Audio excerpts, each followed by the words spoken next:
NF555. Assalamualaikum Ustaz. Waalaikumsalam warahmatullahi wabarakatuh. Jika sedang puasa, namun karena memiliki sakit asma, apakah boleh menghirup inhaler? Inhaler tidak membatalkan puasa. Bisa dilihat dalam kitab buku 30 fatwa seputar Ramadan. 3 ulama. Pertama Syekh Atiyah Saqar, kedua Syekh Yusuf Al-Qaradawi, yang ketiga Syekh Ali Jum'ah. Sudah diterjemahkan dalam bahasa Indonesia. Karena tidak sampai la yasilu ilal ma'idati, tak sampai ke lambung. Tapi jangan ini dipakai dalil untuk merokok. Ini cerita masalah inhaler. Saudara-saudaraku yang kena penyakit asma, silakan pakai inhaler, tidak membatalkan puasa. Wallahu a'lam bishawab. Ustaz, saya mau tanya, apa hukumnya seorang mu'allaf masuk Islam berziarah ke makam keluarganya yang non-muslim? Apa hukum dia ziarah ke makam non-muslim itu? Maka hukum ziarah ke makam non-muslim untuk mengambil iktibar pelajaran mengenang kematian, hukumnya boleh. Idza marartum biquburina wa quburikum.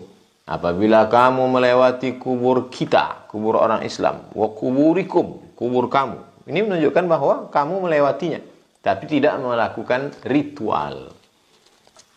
Tidak ada ritual ibadah di dalamnya. Wala ana a'budu ma'abadtum wala antum a'buduna ma'abud lakum dinukum waliyadin. Oleh sebab itu sekedar ziarah mengambil iktibar pelajaran mengenang kematian, hukumnya boleh. Apa hukumnya mendoakan orang yang tidak seakidah dengan kita ketika masih hidup? Boleh. Dalilnya, Allahumma hdi qaumi fa innahum la ya'lamun. Berikanlah hidayah kepada kaumku karena mereka tidak tahu, masih hidup. Kalau sudah meninggal dunia, kita serahkan sama Allah. Tak boleh kita doakan. Dalilnya, Nabi Ibrahim alaihissalam. Falamma tabayyana lahu annahu aduwwun lillah.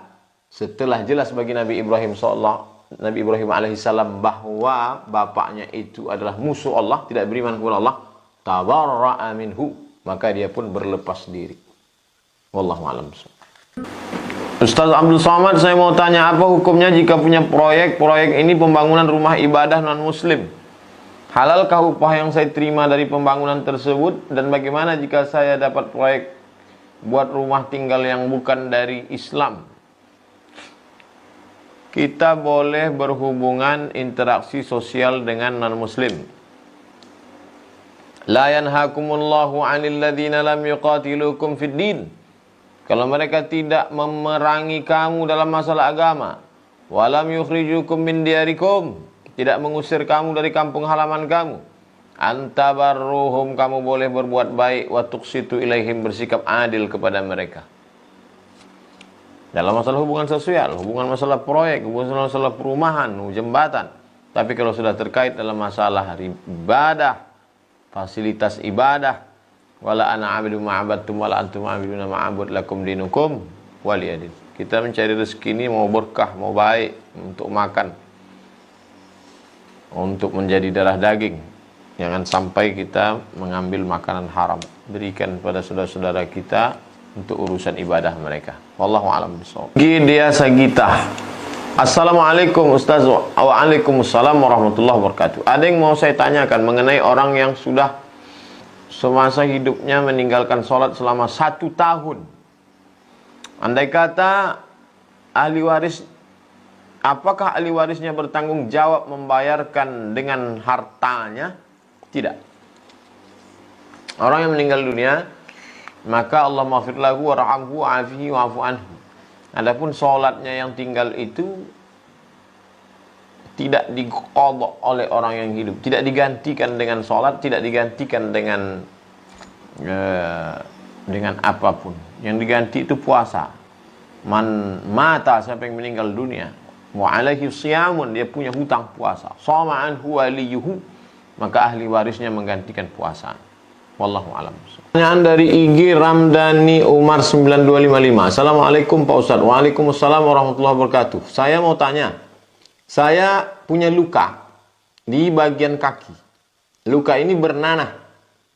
Ketika saya sholat, apakah sholat saya sah kalau keluar nanah dari luka tersebut? Maka ini pembahasannya hukum apakah nanah itu najis atau tidak. Oleh sebab itu maka mayoritas jumhur ulama mengatakan ketika kita luka, Yang pertama kali keluar adalah darah. Setelah itu muncul cairan yang disebut dengan sodid. Kemudian setelah itu dia menguning menjadi nanah, disebut dengan qaih.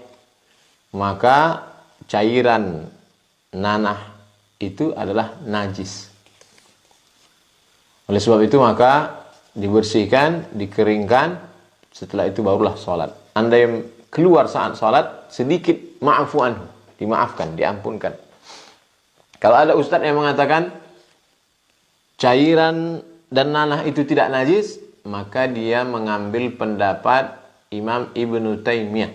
Adapun mayoritas jumhur ulama mengatakan bahwa cairan nanah yang keluar itu adalah najis. Kalau terkena ke kain, maka mesti dicuci, dibersihkan. Dalil ulama, a'udzubillahi minasyaitonirrajim, wa yuharrimu 'alaihimul khaba'its.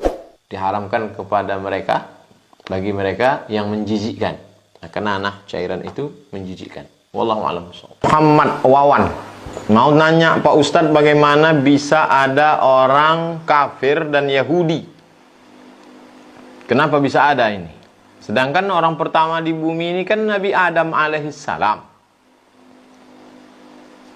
Adam punya anak yang masyhur kita kenal dalam riwayat Qabil Habil, walaupun banyak anak-anak yang lain.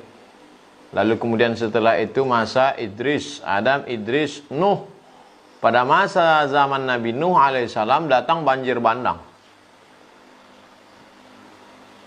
Lalu kemudian selamatlah 3 anaknya, Sam, Ham, Yafis. Bisa dilihat kisah ini dalam kitab Al-Bidayah wan Nihayah, ditulis oleh Imam Abul Fida Ismail Ibnu Katsir, tarikh sejarah. Lalu kemudian setelah Nabi Nuh alaihissalam meninggal dunia, mulailah umat Nabi Nuh ini rindu kepada Nabi Nuh. Dibuatlah patung. Patung anak cucu Nabi Nuh itu menjadi orang-orang soleh, orang-orang baik, namanya Wad, Suwa, Ya'uth, Ya'uq.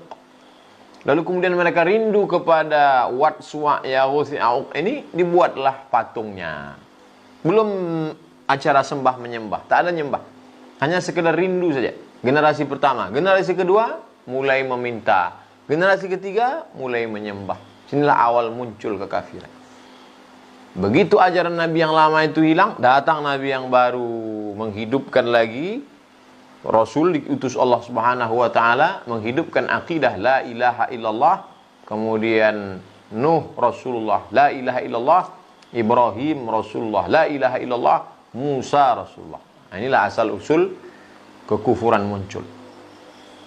Lalu Yahudi ini datangnya dari mana? Nabi Ibrahim alaihissalam punya anak namanya Ishak.